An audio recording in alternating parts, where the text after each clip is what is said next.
Adriana, boa Bom, gente, noite. então a gente vai começar a nossa formação hoje, retomando o que nós tínhamos falado na semana passada sobre as habilidades essenciais. E a ideia hoje é a gente olhar um pouco esses materiais que foram fornecidos pela Secretaria de Educação, os materiais que nós recebemos, que os nossos alunos têm em mãos, e como é que esses materiais exploram essas habilidades, e a gente pode trabalhar, né, com esses materiais nas nossas aulas, e como é que a gente pode complementar esse material e essas habilidades, né, de modo a desenvolver aquilo que está proposto aí pela Secretaria Estadual de Educação, pela BNCC, né, nos documentos oficiais que a gente tem que regem o nosso ensino, tá? Então, para abrir aí, coloquei uma frase do Rubem Alves: a missão do professor não é dar as respostas prontas, as respostas estão na internet.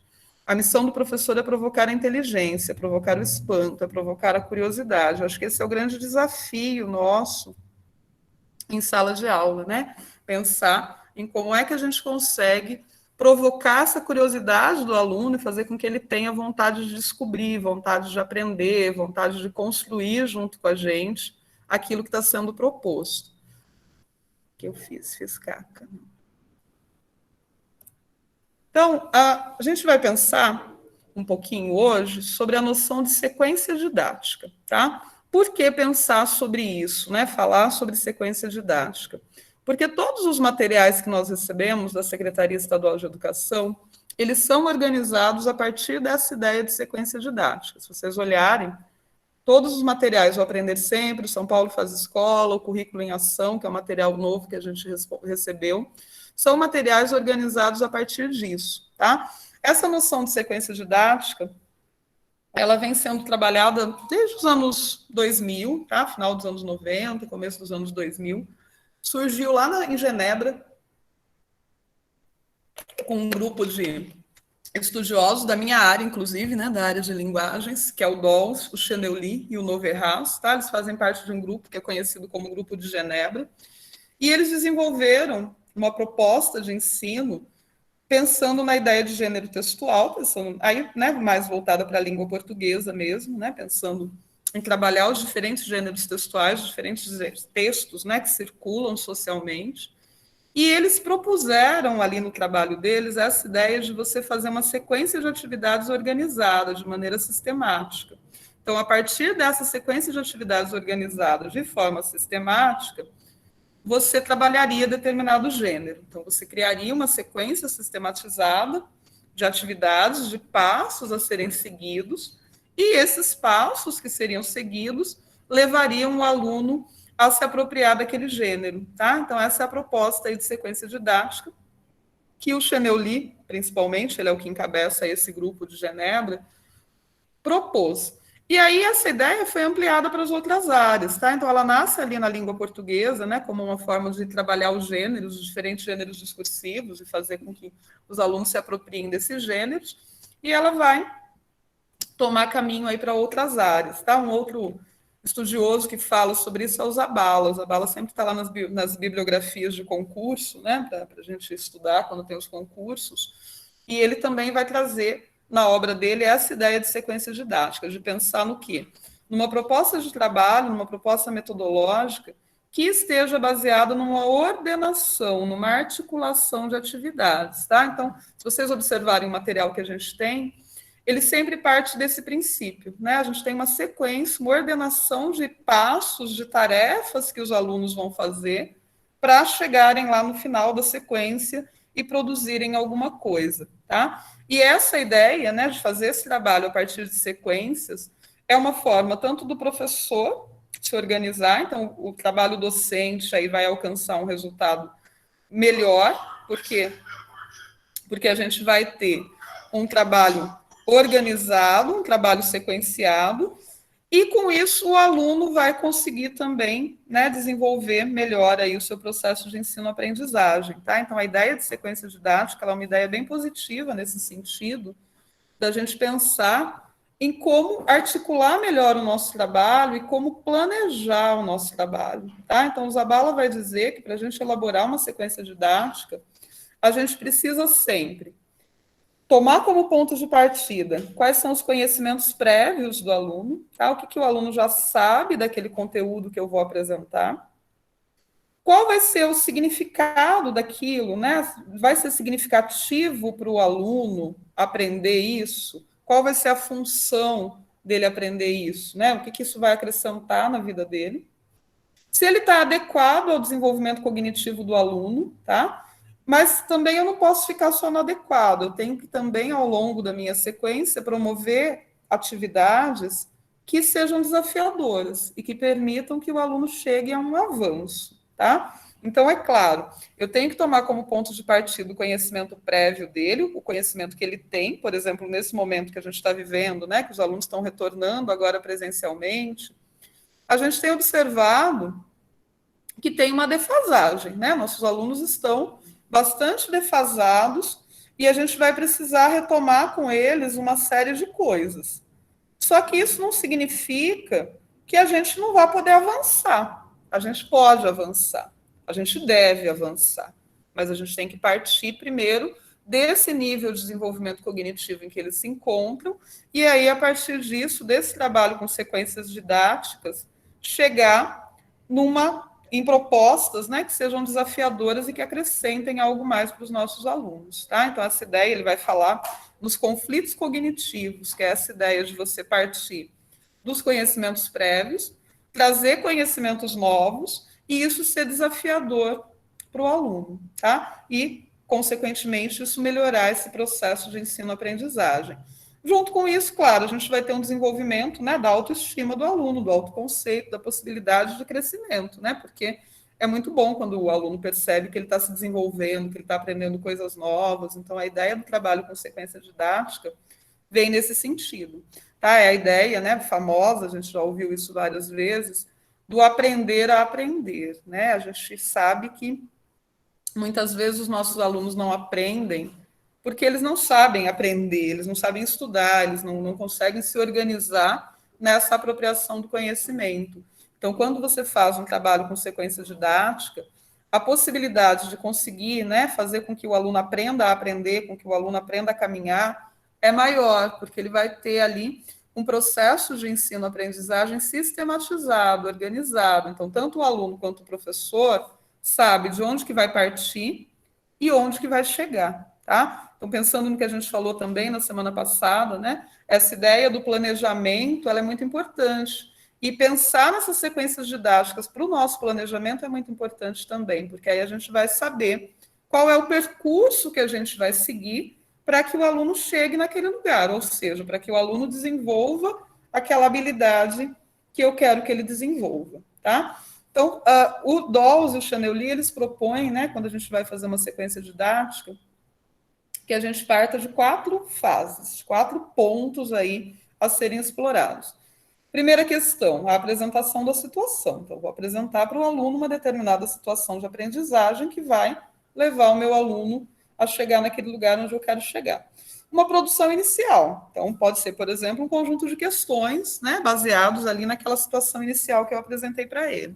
E aí, a partir disso, eu vou fazendo os módulos, ou seja, eu vou fazendo os próximos passos. Qual vai ser o passo a passo que esse aluno vai seguir durante esse período, né, essa quantidade de aulas que eu reservei para desenvolver esse trabalho, e qual vai ser a produção final. Isso tudo, a gente, tem que ser pensado antes, né, de entrar em sala de aula, antes de começar o trabalho. Então, eu tenho que ter clareza disso no meu processo de planejamento, para depois levar isso para a sala de aula, tá? Pode falar.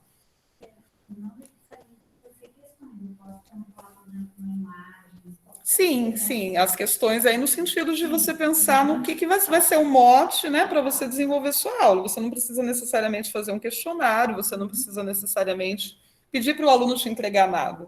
Você pode montar a sua sequência didática a partir de uma conversa, de um debate, de uma exposição de ideias, de uma roda de conversa, tá? Tem uma série de metodologias aí que a gente pode usar para desenvolver nosso trabalho. Inclusive, eu vou pedir para o meu irmão fazer uma fala aqui com a gente nos próximos encontros, num dos próximos encontros. E meu irmão tem estudado muito metodologias ativas. E ele tem feito uma série de palestras lá na escola que ele trabalha relacionadas a isso.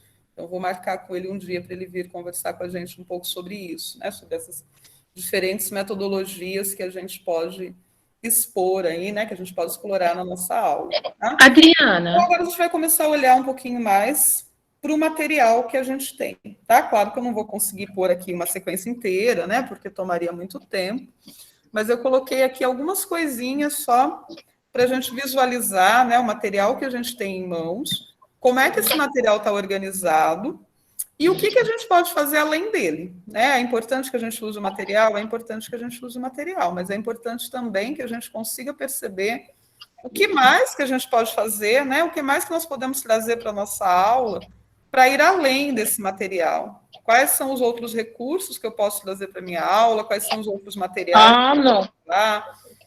Inclusive o livro didático que a gente tem, né? A gente tem livros didáticos aqui na escola, a gente vai receber livros didáticos novos, então esse trabalho é muito importante. Para a gente fazer isso, é muito importante que a gente conheça o que a gente tem, tá? Então, o que nós temos de material em mãos hoje, tá? E que, inclusive, está indo para as mãos dos alunos, tá? Os alunos estão já recebendo, né? Quem está vindo presencialmente, a gente já entregou. Quem não está vindo presencialmente, nós já pedimos para vir buscar. Então, hoje nós temos de material fornecidos pela Secretaria Estadual de Educação, o caderninho Aprender Sempre. Esse caderno Aprender Sempre, até agora, né, era um caderno de português e matemática, que funciona aí como um material de recuperação de aprendizagem. Tá? Ele é um material bastante explorado para os professores aí de português e matemática. Ele é um material bastante explorado naquela semana, que é a semana de recuperação e aprofundamento. Tá? Esse bimestre chegou também um caderno de ciências, então para o pessoal do ensino médio veio um caderninho agora que tem química, física e biologia. Tá? Até então não tínhamos, esse é um material novo que acabou de chegar, mas ele só veio para a terceira série do ensino médio por enquanto. Tá? Então, quem tem terceira série do ensino médio, se quiser dar uma olhada nesse material, a gente tem aqui, tem no site da EFAP, e tem lá sequências didáticas trabalhando aí com química, física e biologia. Tá? Como é que esse material está organizado? O Aprender Sempre, ele vem com 4 sequências. Então, ele sempre tem 4 sequências de cada uma das disciplinas, e ele está organizado por aulas. Então, eles montam essa sequência propondo diferentes atividades em um determinado número de aulas. Tá? Eles colocam já lá no início do material, já vem escrito para a gente, né, quantas aulas são e como é que vai ser trabalhado. Então, eu peguei aqui um exemplo, um pedacinho, tá? De um exemplo, só para vocês visualizarem isso melhor, de uma sequência de atividades do caderninho de matemática da primeira série do ensino médio, do segundo bimestre. Tá? Então, a gente vê já logo de cara, né, eles colocam, inclusive, no título da aula 1 e aula 2 é uma revisão sobre o significado de fração. Tá? Então, eles trazem ali o número da aula, o que é que vai ser trabalhado nessa aula, e aí vem os objetivos da aula, tá? Isso é muito importante, inclusive para vocês, gente, quando forem pensar no plano, né, de aulas de vocês, no planejamento semanal, é muito importante que a gente tenha isso em mente. Qual que é o objetivo da nossa aula, né? O que eu quero com aquela aula? O que eu quero que o meu aluno aprenda? O que eu quero que aconteça até o final daquela aula, tá? Então, aqui eles colocam reconhecer o significado de fração, identificar a fração com o significado de partes de inteiros, relacionar frações pela equivalência, comparar frações menores e maiores do que um inteiro. Tá? Então, a sequência de atividades 1 desse caderninho da primeira série do ensino médio, ela vai ter como objetivo, né? Ela tem esses 4 objetivos aqui. E para desenvolver esses 4 objetivos, eles vão organizar uma sequência de aulas que vão explorar a fração. Quem é professor de matemática sabe muito melhor do que eu, né, que na primeira série do ensino médio os alunos já deveriam ter um domínio desse conhecimento de fração, tá? Mas esse material vem para recuperar essa aprendizagem daqueles que não sistematizaram isso plenamente. Aqueles que já dominam vão revisar o conteúdo, tá? Então ele vem no começo, quando vocês olham a sequência, vem com questões bem básicas, tá? Então, por exemplo, essa daqui é a primeira atividade com a qual o aluno vai se deparar a hora que ele abre esse caderninho. Uma bandeja contém 20 ovos. Quantos ovos há em um quarto dessa bandeja? né? Então, aí ele vem com essa questão, que é bem simples, e depois ele vai ampliando o trabalho, tá? Então, por exemplo, aqui, para fazer 4 pudins, foram usados 3/4 dos ovos dessa bandeja. Quantos ovos foram usados? Então, ele vai partindo de situações cotidianas, né, mais próximas ali do aluno, para sistematizar com ele, para retomar essa noção de fração, né, para retomar esse conceito do que é fração.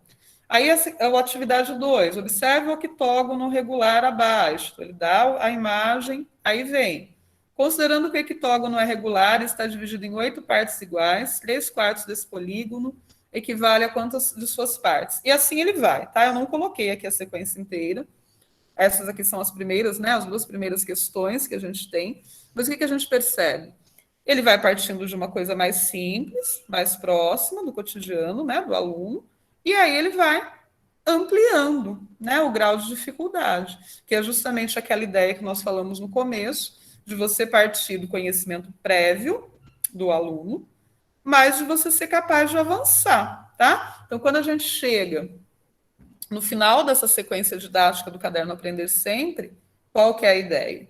Que o aluno, ao final, domine o conceito de fração e entenda, né, muito mais do que domine, que ele entenda esse conceito na vida cotidiana, né, de que forma que a fração faz parte da vida cotidiana, tá? Então, o caderninho Aprender Sempre, ele está organizado dessa forma. E agora que veio esse caderno novo, né, de ciências, que tem química, física e matemática, em matemática não, desculpe, biologia, né? Matemática já tinha.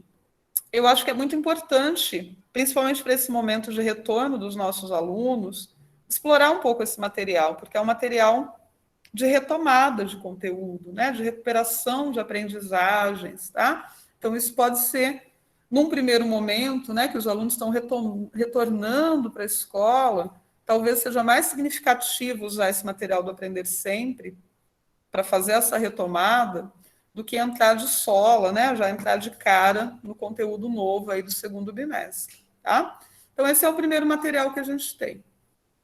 Um segundo material que a gente tem é o currículo em ação, tá? Esse currículo em ação, ele veio do 6º ano, a primeira série do ensino médio, tá? Que entra lá no modelo do novo ensino médio. A segunda e a terceira série do ensino médio ainda não tem esse currículo em ação. Eles continuam usando o material que nós já usávamos no ano passado, que é aquele São Paulo Faz Escola. Nesse caderno Currículo em Ação, a gente tem propostas, né, de sequências didáticas de todas as disciplinas, tá? Cada uma dessas propostas, né, são 4 sequências didáticas, tá? Eles trazem 4 situações de aprendizagem. E aí ele vem organizado dessa forma, tá? Vem separado por disciplina, situação de aprendizagem 1. Então, ele traz o tema, as narrativas e as linguagens da área de ciências humanas e sociais, aplicadas na compreensão de diferentes ideias, eventos e processos.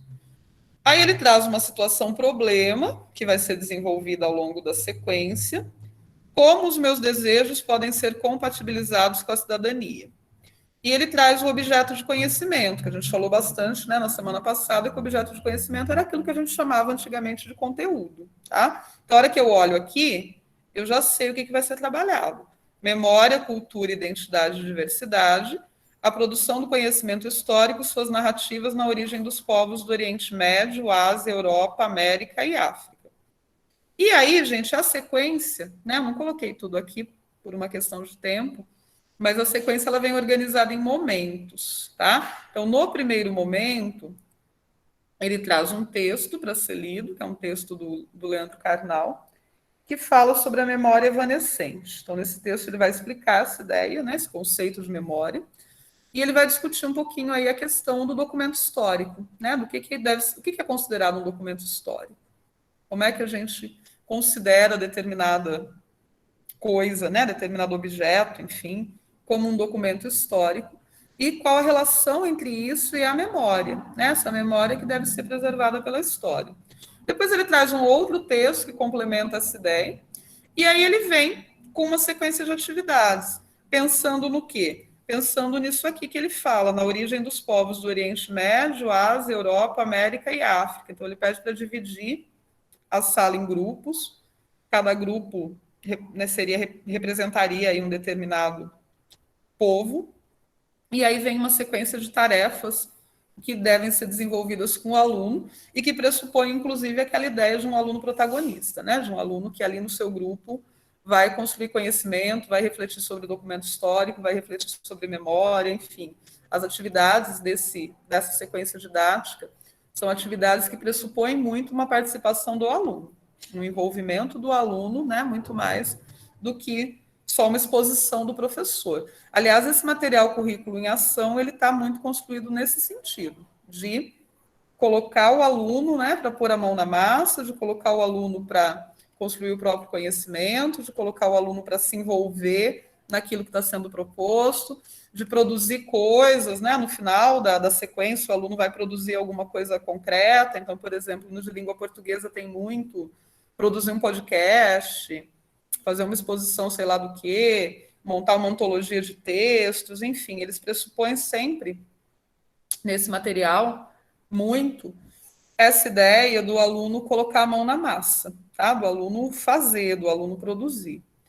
Na segunda e na terceira série do ensino médio, aí a gente não tem mais, né? Já não tem o currículo em ação, a gente continua usando o material antigo, que é o São Paulo Faz Escola, tá? Esse material antigo, ele também está organizado em sequências didáticas de disciplinas. Eu peguei aqui um pedacinho, né, só para mostrar para vocês como ele está organizado, que é o material de sociologia, o volume 1 aí da segunda série. Esse material está organizado por tema. Então, cada sequência didática que é apresentada se refere a um determinado tema. Tá? Então, ele traz o tema, por exemplo, nesse caso, né, esse tema 1, de onde vem a diversidade social brasileira, e aí vai ter uma sequência de atividades que vão ser propostas para refletir sobre essa diversidade social brasileira. E o que é importante a gente entender, gente? Quando a gente fala que vai ter uma sequência de atividades, não é necessariamente um questionário para o aluno responder, tá? Não é necessariamente questão que o aluno vai ter que responder sobre um determinado texto, não é isso. É uma sequência de ações que vão ser trabalhadas em sala de aula, né, de passos que vão ser seguidos em sala de aula, para que você consiga alcançar o objetivo que foi proposto ali. Então, nesse caso, o objetivo dessa aula, né, dessa sequência de atividades 1, é fazer com que o aluno entenda, reflita sobre de onde vem a diversidade social brasileira, tá? Então, não é necessariamente passar um monte de questões para o aluno.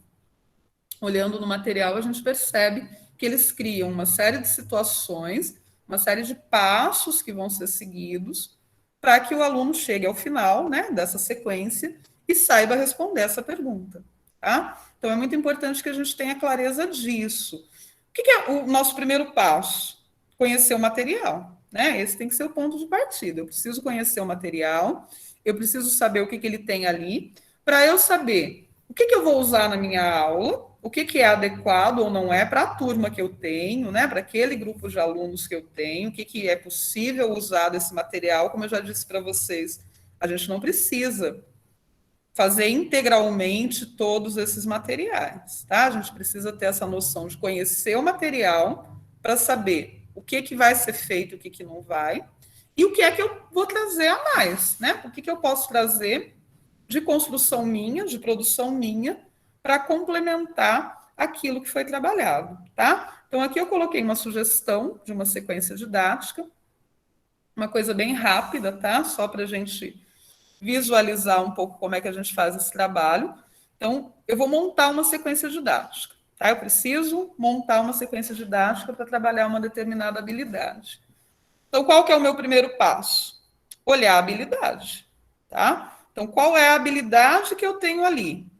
Essas habilidades, a gente precisa conhecê-las, tá? Não tem jeito, a gente tem que voltar toda hora lá naquele material das habilidades essenciais e conhecer essas habilidades e começar a pensar. Dentro da minha disciplina, como é que eu posso explorar essa habilidade? O que eu posso fazer dentro da minha disciplina para explorar essa habilidade?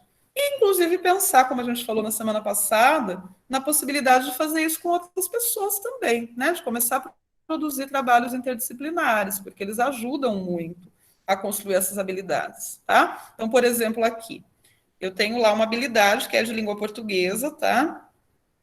que é relacionar a construção da subjetividade à expressão literária em textos do século XIX. Então, qual que é a ideia aqui? Eu preciso fazer com que o meu aluno perceba como a subjetividade, né, como essa ideia do eu, do sujeito ali, era trabalhada nos textos literários do século XIX. A produção literária do século XIX vai ser uma produção muito marcada pelo romantismo, que é um período da literatura justamente em que a gente tem esse foco no eu, né, nessa explosão de sentimentos, nesse exagero sentimental, tá? Então, para trabalhar uma habilidade dessas, o que eu posso fazer como ponto de partida, né, para montar uma sequência didática? Montar uma coletânea de textos com esses alunos, tá? Então, por exemplo, eu peguei aqui uma capa, que é a capa de um disco do Nightwish, que é uma banda contemporânea, né? E é uma capa que a gente percebe, né, olhando para essa capa, uma subjetividade muito grande, né? A gente tem ali essa coisa desse tom de tristeza, né? Esse tom de morte, esse tom fúnebre, que é um tom que caracteriza muito a literatura do romantismo. Mas antes de qualquer coisa, o que eu vou fazer? Eu vou apresentar essa capa de disco para o meu aluno e eu posso conversar com ele sobre o que ele acha dessa capa. Quais são as impressões dele? Como é que ele lê essa capa? Né? Então, eu não preciso falar nada para ele ainda, não preciso dar uma aula de romantismo para ele, eu não preciso fazer nada. A gente vai partir do conhecimento prévio. Então, eu vou apresentar para ele essa imagem e vou conversar com ele sobre essa imagem. Depois dessa conversa, certamente ele vai perceber que isso aqui é um túmulo, certamente ele vai fazer algumas associações. Né? Eu não dei aula para ele de romantismo ainda. Ele não sabe o que é o romantismo. Eu estou simplesmente mostrando essa capa e, a partir dessa capa, eu vou buscar com ele construir determinadas reflexões. Tá? Então, apresentei para ele, não preciso passar nada escrito para ele, não preciso pedir um questionário, nada disso. Posso fazer uma conversa com ele ali na sala de aula sobre as impressões dele a respeito dessa capa desse disco do Nightwish. Fiz isso, a partir dessas impressões dele, aí eu vou avançar, né? Aí eu vou para o próximo passo, que é o quê?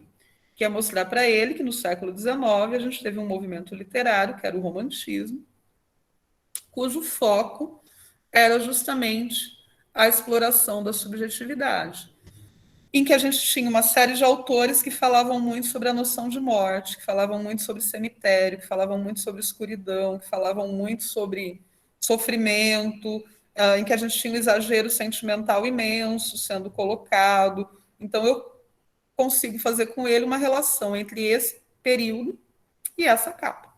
Então, aí ela passa a fazer sentido para ele de uma outra forma, né? Ela ganha uma nova significação. E aí eu avanço. Eu posso avançar de que forma?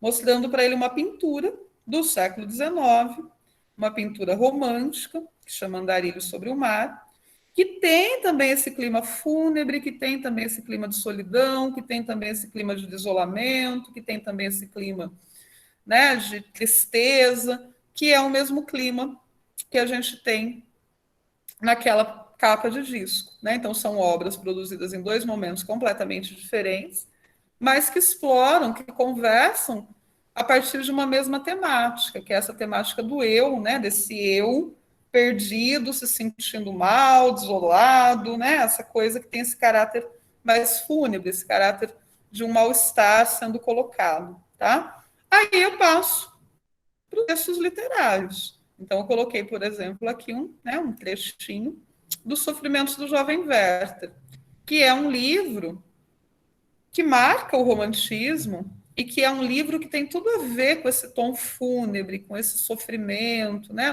Nos Sofrimentos do Jovem Werther, o personagem comete suicídio, né? Ele sofre tanto, o amor é tão profundo e a dor dele não ser correspondida é tão grande, e chega num momento que ele não suporta aquela dor, e ele dá um tiro na cabeça e se mata, né? Esse livro foi um livro que marcou muito o século XIX. Foi um livro que chegou a ser proibido, inclusive, né, porque aumentou a taxa de suicídios na época, as pessoas liam Werther e se matavam. E falar essas coisas para os alunos é interessante, porque eles adoram ouvir esse tipo de história, né? Então a gente conta essas coisas para eles. Isso desperta a curiosidade dele, né? Faz ele ter vontade de querer ler o livro, de conhecer os sofrimentos do jovem Werther. E com isso a gente consegue estabelecer a relação entre três textos. Textos produzidos, né? Uma capa de um disco, um quadro da literatura, um texto clássico, um quadro da literatura não, né? Desculpa, um quadro da arte, né? Romântica do século XIX, e um texto, um livro clássico do romantismo.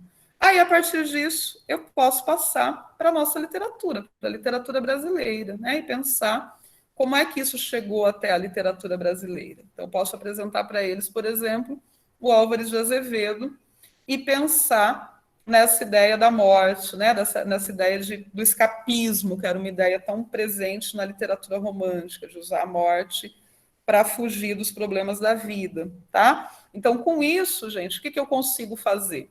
Eu vou apresentar para o meu aluno uma sequência de textos produzidos em situações diferentes, em contextos diferentes, mas que conversam e que mostram essa questão da subjetividade, como é que a subjetividade foi construída no século XIX e como é que isso ecoa agora, porque o Nightwish é uma banda de agora, né, do século XX, XXI, né?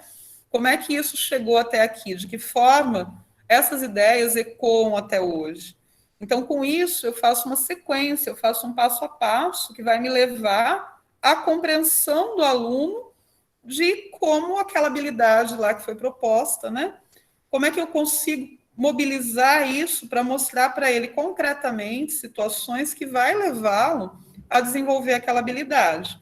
E isso, gente, é uma coisa que eu posso fazer em qualquer disciplina, tá? Claro que eu peguei aqui português, que é a minha área, porque é mais fácil, né, para eu pensar em alguma coisa de língua portuguesa, mas eu tenho certeza que vocês todos conseguem pensar dentro da área de vocês, né, dentro da disciplina que você leciona, o que eu posso fazer, quais são as ações, qual é o passo a passo que eu posso seguir para trabalhar determinada habilidade, tá? Então, para encerrar, eu vou pedir a participação de vocês um pouquinho aqui.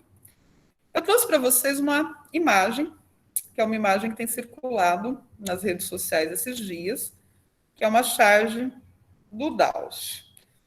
Talvez para um professor de matemática, né, um professor de física que está aqui, seja difícil pensar numa sequência didática usando essa imagem. Mas para um professor de português, para um professor de arte, para um professor de história, para um professor de sociologia, a gente tem várias possibilidades aqui. A gente consegue pensar, né, em fazer um uso dessa imagem como ponto de partida para discutir com os meus alunos um determinado tema. Alguém tem alguma sugestão? O que dá para fazer com uma charge dessas em sala de aula? Que eu posso usar essa charge como ponto de partida para quê? Né? Para montar uma sequência didática da minha aula.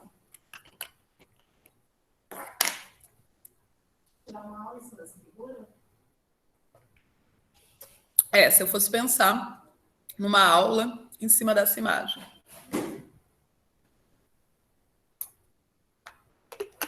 Primeira coisa, né, que eu acho que é importante.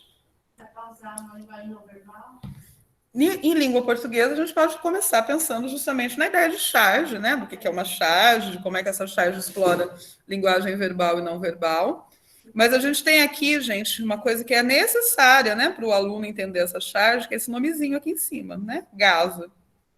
Tá? Essa charge foi produzida agora no contexto do que está acontecendo lá na faixa de Gaza, tá? É uma charge que dialoga com a atualidade, com o que está acontecendo hoje, com o que está no jornal. Então, a gente tem, né, hoje em dia, já tem há muito tempo, né, isso é uma coisa que vem desde que Israel existe, basicamente, né, desde 1948, esse conflito existe ali entre israelenses e palestinos, mas é um conflito que voltou muito agora, né, que está ali num grau de intensidade muito grande. Então, se o aluno não tem noção disso aqui, do que é Gaza, do que está acontecendo na faixa de Gaza, ele até pode dar uma interpretação dessa charge. Ele vai olhar que é um menino que está brincando de amarelinha, essa amarelinha está levando para o céu, ele até pode falar isso para a gente, mas ele perde muito da interpretação da charge se ele não tem essa referência histórica. que é uma referência de agora, né? A gente pode partir, então, de uma sequência didática com os alunos para discutir esse conflito que está acontecendo na faixa de Gaza, discutir conflitos religiosos. Então, se vocês lembrarem das habilidades que a gente falou na semana passada, tinha habilidade relacionada a isso em filosofia, tinha habilidade relacionada a isso em sociologia, tinha habilidade relacionada a isso em história, tinha habilidade relacionada a isso em geografia, e em português sempre cabe, né? É um tipo de coisa que em português a gente consegue trabalhar sempre, né? Sempre cabe em língua portuguesa pegar temas atuais, estabelecer inclusive relações com outras áreas, né? Com os professores de história, de filosofia, de sociologia. Então eu posso pegar uma charge dessas para fazer uma discussão com os alunos sobre esse conflito e para pensar numa série de coisas, né? Por que existe esse conflito? O que está acontecendo ali? O que provocou? E o que o Dalcio quis mostrar com isso aqui, né? O que a gente tem? Crianças que são vítimas desse conflito. As crianças não estão brincando de amarelinha, as crianças estão no meio de uma guerra. E as crianças estão indo para o céu, porque elas estão morrendo, né? O que mais tem? A gente tem visto um monte de notícias de crianças que estão morrendo no meio desses bombardeios, né? As crianças são grandes vítimas desse bombardeio. Então, a partir daqui, eu posso fazer uma aula de história, eu posso fazer uma aula de sociologia, eu posso fazer uma aula de filosofia, eu posso fazer uma aula de geografia, eu posso fazer uma aula de língua portuguesa, tanto discutindo o gênero charge, né, pensando nas características de uma charge, da linguagem verbal, da linguagem não verbal, como depois chegar numa produção de texto, por exemplo, sobre esse conflito, tá? Então, o que é importante? Que a gente precisa aprender a montar, gente, o nosso banco de dados, né? A montar um conjunto de coisas que a gente pode usar na nossa aula e que a gente pode relacionar com os diferentes temas, né? Com os diferentes conteúdos ali, objetos de conhecimento, enfim, que eles usam, né? Como eles usam no material, para que a gente possa montar a nossa aula, porque quando a gente começa a fazer isso, a nossa aula fica bem mais interessante e a gente consegue fazer com que o aluno estabeleça diferentes relações. Então, por exemplo, eu posso mostrar essas charges, posso fazer toda essa discussão e depois eu posso mostrar para ele uma fotografia como essa, tá? Essa foto é de 2014, também lá da faixa de Gaza. Em 2014 foi um momento que teve um conflito muito sério ali, muita gente morreu nesse conflito, e essa foto é de um menininho que perdeu 18 membros da família dele, tá? Foi tirada no dia do enterro de 18 pessoas da família dele, né? Então a gente tem essas duas crianças chorando compulsivamente depois do enterro de 18 pessoas da família dele, né? Então a gente consegue, por exemplo, estabelecer uma relação entre essa imagem e a charge, né? E pensar como as crianças estão sendo vítimas desse conflito, tá? Então a gente precisa. Pode contextualizar também, né, porque assim, isso está acontecendo lá, mas isso acontece no mundo todo, exatamente, né? São conflitos diferentes, mas isso acontece no mundo todo, o tempo todo, tá? Então a gente pode, a partir disso, estabelecer uma série de relações sobre uma série de coisas, tá? Então é isso que a gente precisa pensar.